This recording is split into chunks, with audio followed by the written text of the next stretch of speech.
Una vez analizado el enunciado, determinado los datos de entrada, los datos de salida y haber hecho un caso de prueba para comprobar si hemos comprendido lo que se nos pide, podemos o deberíamos realizar un plan de acción que no es otra cosa que ver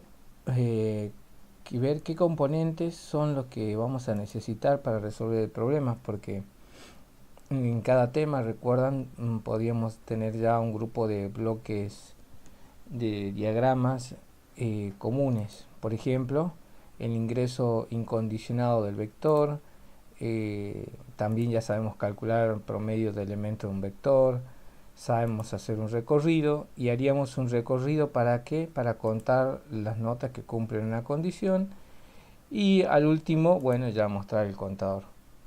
Esto lo podemos hacer mentalmente o también lo podríamos escribir en un papel como para tener en vista qué es lo que vamos a hacer. Deberíamos conocer ya cada uno de esos componentes en diagramas. Por ejemplo, repasamos el componente acumulador, bien, que comienza en cero y por lo general dentro de un ciclo se va acumulando o va sumando algo.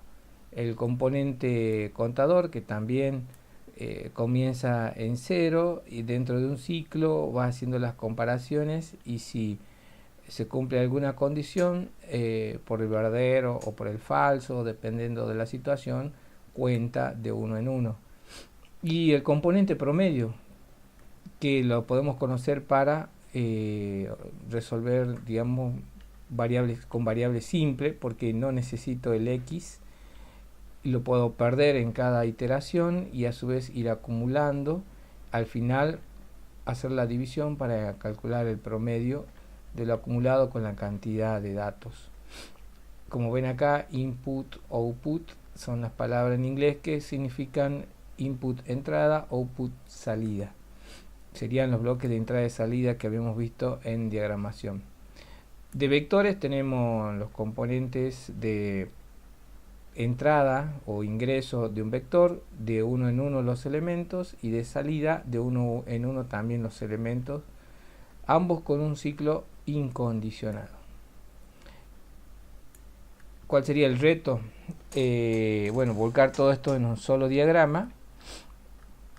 Bien, hacer la combinación sería teniendo el acumulador, mientras vamos haciendo el ingreso de cada una de las notas, vamos acumulando y al final podemos calcular el promedio. Pero esto sería el promedio de las notas. ¿Qué es lo que necesitamos nosotros?